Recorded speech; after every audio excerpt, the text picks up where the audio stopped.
Hello, hello, hello, all you late night owls. As you can see, I'm already kind of loopy, but that good old insomnia is kicking in.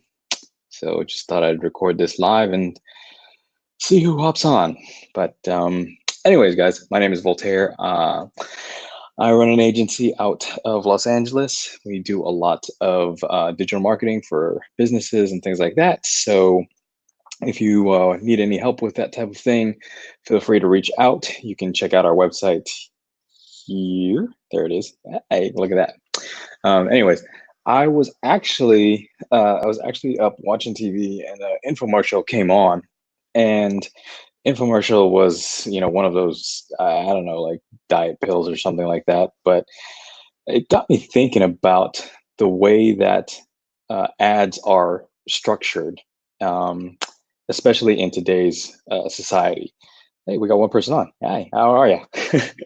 But I forgot which study it was, but the study basically said that the average human being is exposed to about 5,000 ads per day, which is ridiculous, but it kind of explains why a lot of us have gone blind to ads and we just kind of throw them on the back burner and all that stuff. But what I wanted to talk about was the underlying message of these ads, like just, and I'm totally generalizing here, but the underlying message of all these ads is you are dissatisfied, right? You're not good enough.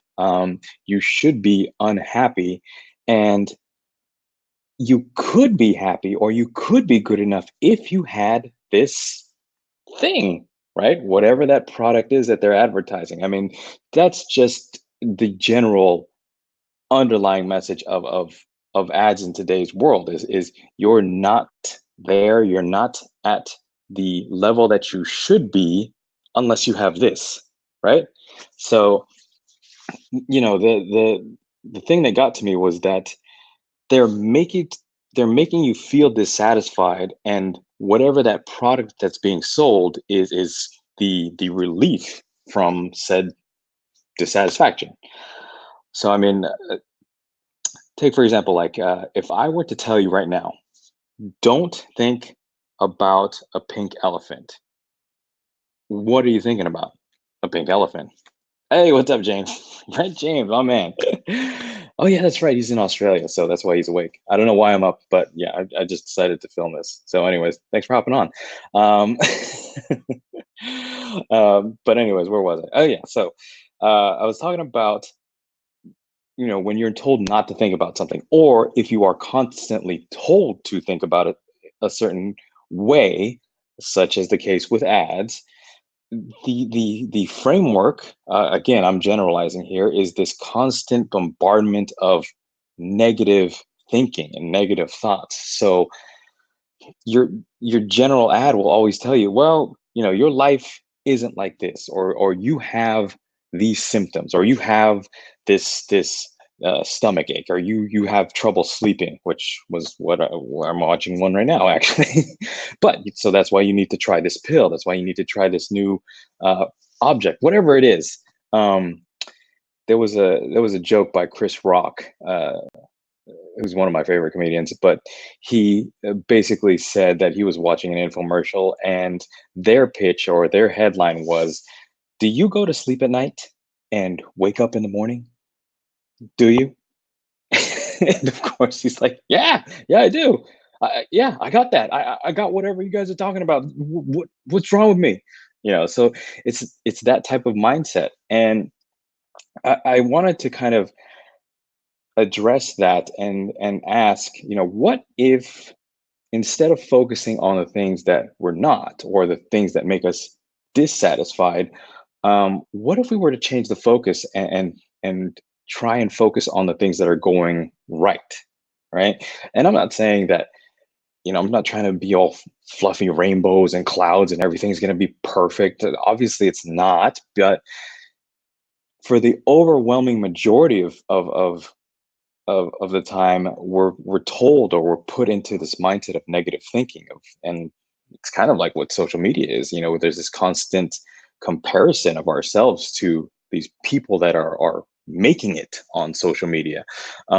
So instead of focusing on that, what if we focus just on the positive? And what if we focused even on our business? Like, what if we focused on the things that went right instead of focusing on the things that didn't go right? I mean, I was on another live the other day that I was telling the story where that business owner was constantly thinking about the activities that went wrong or the activities that didn't go well for him versus he had something going and he was not putting all of his effort into that, and it damaged his business. After he started focusing more on the things that were positive and the things that were going right in the business, and I'm not talking positive in like a light sense, I'm talking positive as in this activity is what generated me revenue, so why am I not doing that again? Um, and and it kind of works out in all areas. I mean, even in our own agency, in my case, that's exactly what we've been working on with our clients now, and even myself. Sometimes I actually follow my own advice. It's really weird. Uh, but it's with my own personal brand. That's what I try to focus on is and I'm just like everyone else. I get shiny objects just as much as the next guy. I mean, I'm always wanting to try the new thing, but I have to constantly tell myself, hey, you have something that's working. Why are you focusing on this thing that, why are you doing that? Why are you changing your focus to see if it works when you have something that works? So focus on that.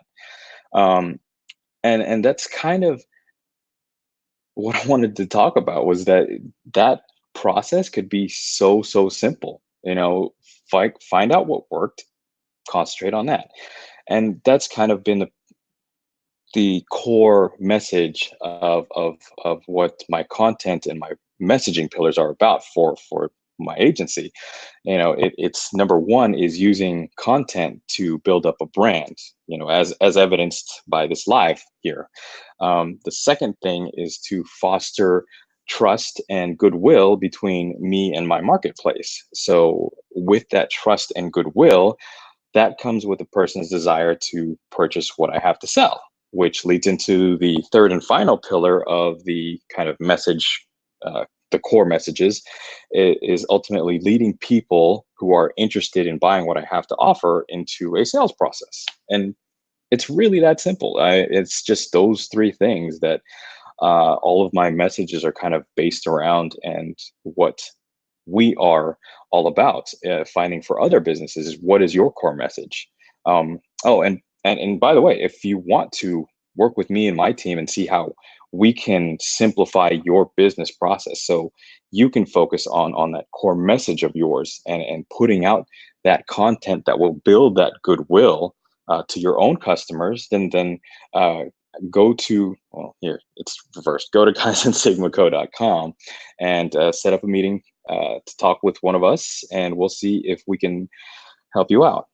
All right. So just to recap, I mean, focus on what's right, and putting your energy towards that, and then triple down on that. And then when it's done and that campaign is over, triple down on it again. Because really, I mean, why would you not do the one thing that's going right and is bringing revenue? I mean, why would you stop doing that just because you think that you've been sold on the next thing that's going to change your business or increase your revenue 10x or 11x or whatever the case is? So that's all I wanted to talk about. Just real quick, it's 1:45 a.m. Oh, good Lord. All right. So guys, I'm Voltaire. If you found this video, useful or valuable, please leave a comment, like and follow me on social media. Just search for my name or search for my agency, Kaizen Sigma. We'll be sure to pop up if we're doing our job right. We should be popping up in the search results. So let me know otherwise. But yeah, and if you want help finding just that one thing that's going to move the needle forward in your business, not a million other things and not a million and one to-do list for you. We're talking breaking it down into simple one-step action plans for you to concentrate on so that you can move that needle forward. Then go ahead and go to kaizensigmaco.com and set up a time to talk, and we will talk and see if we can help you out. So that's all I got. All right, guys. Have a good night. Good morning to whoever else is on, if you guys are on. So I'll see you guys.